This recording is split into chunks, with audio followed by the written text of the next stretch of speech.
Welcome to the Escape and Empower podcast. Escape from the corporate rat race to empowered franchise ownership. Are you ready to take control of your destiny, follow your dreams, and live life on your own terms? Join our hosts, Dave and Pete, for insights on how to break free from the corporate grind, ditch the 9-to-5, and step into empowered franchise ownership.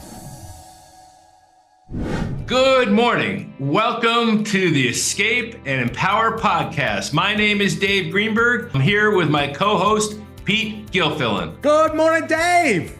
Oh, Pete, we got a crazy thing to talk about. Oh, I can't wait to hear it. What question are we going to answer today? What is sexy in franchising? Woo, we're sexing up the podcast. Is that what you're saying? With two guys that look like us, can you believe we talk about what is sexy in franchising? Come on, Pete. All right.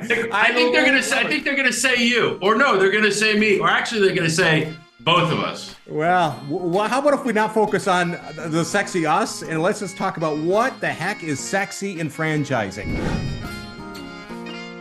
Oh my gosh, there's so many different answers, and there's so many ways to look at it. But I like this because when we talk about how important a brand is to you as a candidate, as we think through what the right fit is, I often say, okay, what's sexy? And they look at their wives and say this right here. I'm like, well, okay, so we can't franchise her. So let's think about what's sexy and what it really means to you. And, I think there's a lot of sectors that can be sexy in the business today. And there are also really popular categories. So let's talk about sexy categories in franchising. I think sometimes, though, I always kind of say the business doesn't necessarily have to be sexy what it does. It's sexy what it can become, right? What it can grow to and stuff like that. So let's talk about some categories that are sexy. So what would be one category that it's really sexy in today's world? Well, it's just not the sexy workout clothes, Pete. I shouldn't probably say that, but right?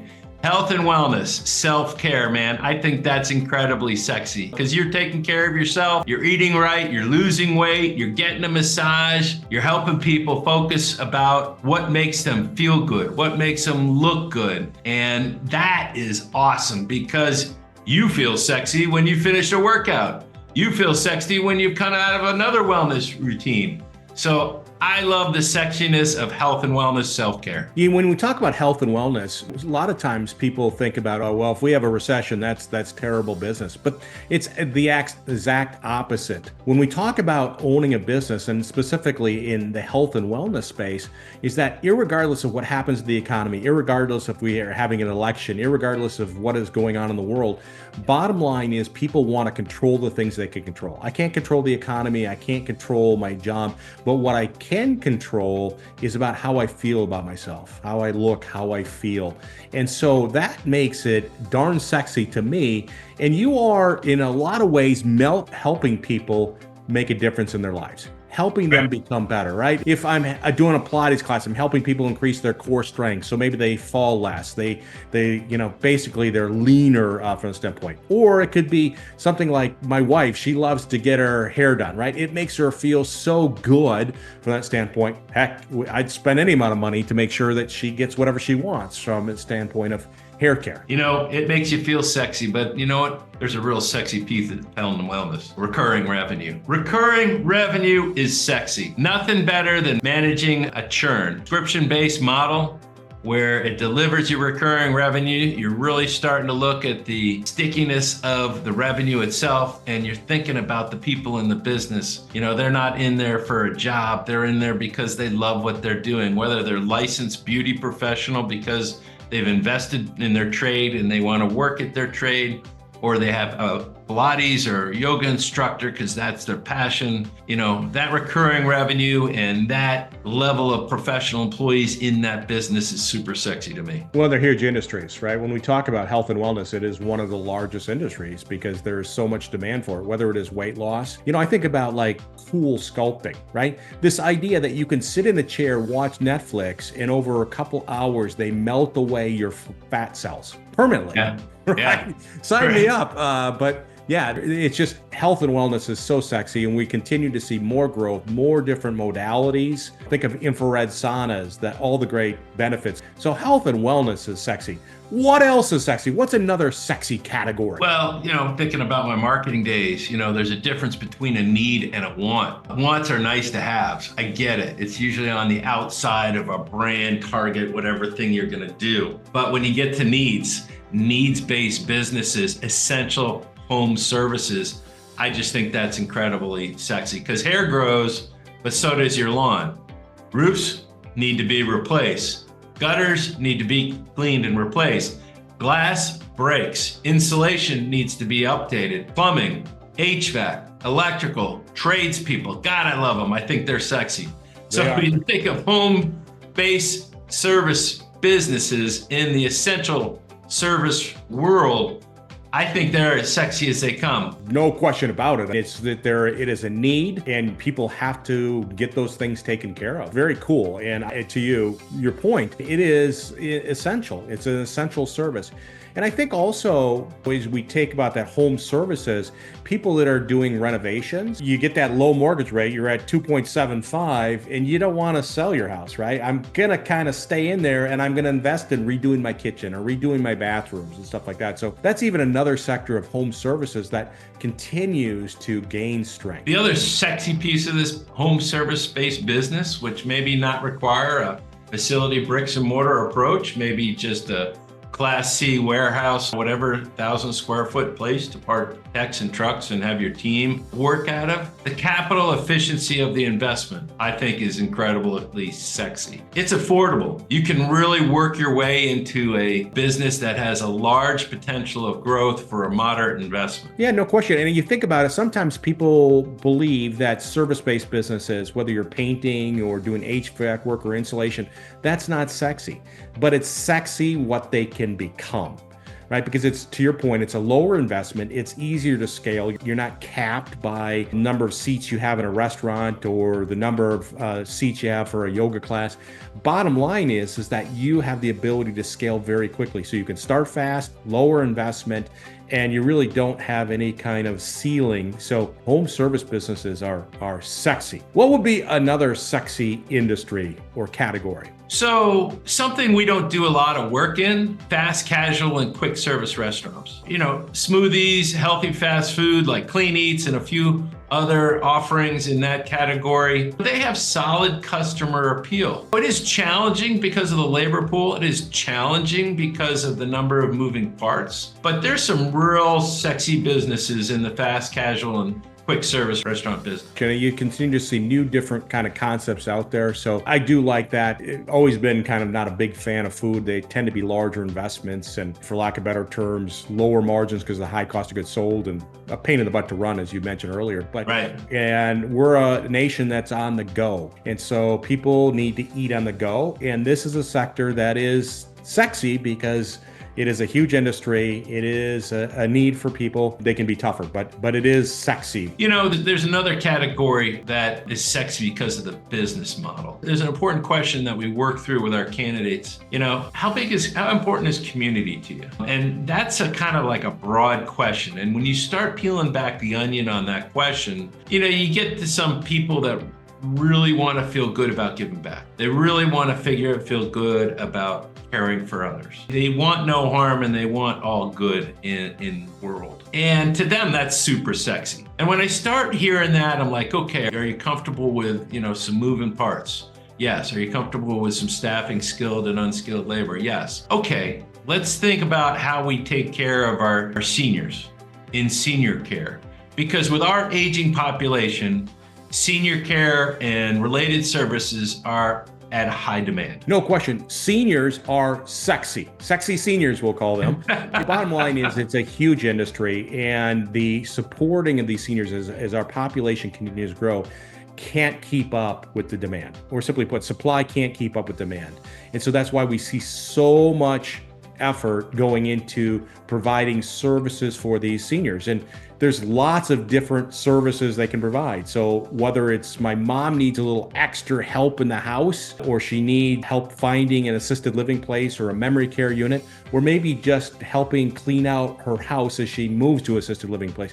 Seniors are darn sexy. So I got another business that's sexy. It's a business that, there are more customers in this business in America than there are children under the age of 18.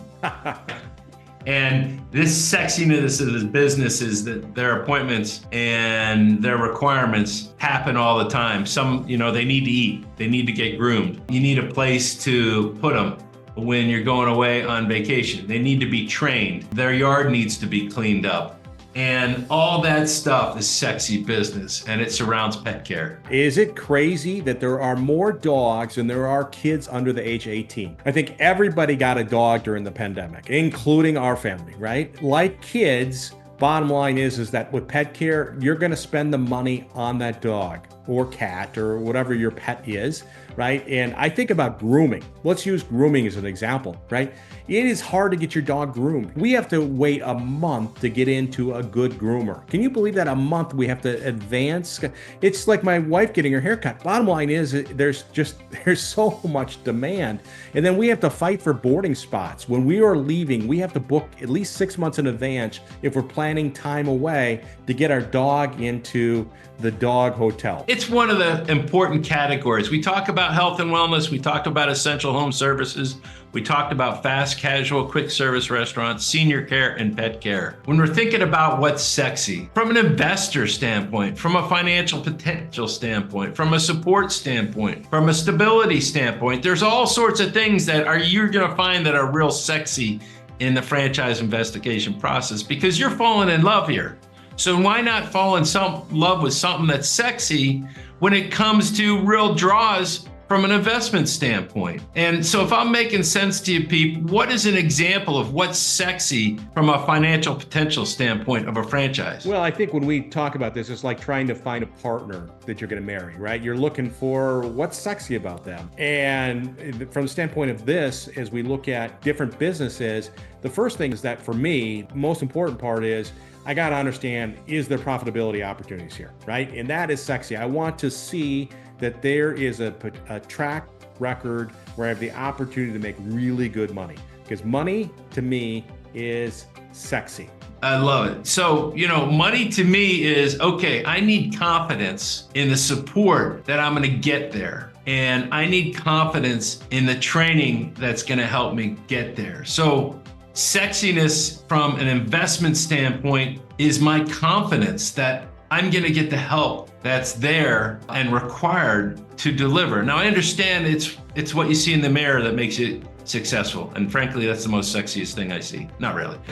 But when you think of the training and support that you learn about in the validation process, when you're talking to other franchisees to hear how it goes, that's so important. And you have to have your spouse or partner along with you, because that's a real sexy moment in the franchise investigation process when you're gaining that confidence. What's another sexy element of this kind of support when you're looking at a franchise? Yeah, I think it's the brand that it can become, right? That brand recognition. And not all franchises start out immediately with brand recognition, but it's understanding, do they have a good brand, and are they going to be able to develop that brand? And if I can hook into a brand that is growing, I'm a huge fan of that. Like, you say, well, I want to invest in McDonald's. Well, you know what? Very cool, right? It's a very established brand globally, right? But when you were one of the first franchisees, you had to understand that, hey, listen, I'm buying into a brand, and I believe that that brand is going to grow and be successful. Brand recognition is important. Awesome. And I think there's another element, and I talk about growth. We talk about growth. You talk about growth. One of the main questions I have for my candidates, I'm sure you do, Pete, is how big is big? Describe big to me from a business standpoint. They start thinking, okay, let's figure out a bottom line. It's up to you. I'm not involved in the numbers, but figure it out. And then what gets sexy behind that? Scalability. A lot of people who are in the executive model approach that we've talked about time and time again, a lot of people that are escaping this in corporate world have experience in business development or scalability. So I think there's a real sexy component to scalability because we've lived it, I lived it, multi-unit ownership, multi-territory ownership. You keep your eyes on the prize and you wake up every morning with an opportunity for growth. Man, that's sexy. Yeah, you got to define what sexy for you is, right? And you got to figure out, okay, what do I want to accomplish with this? What do I want to do with it financially? How much time do I have? And so you figure out what you're trying to accomplish. I'm trying to make this much money.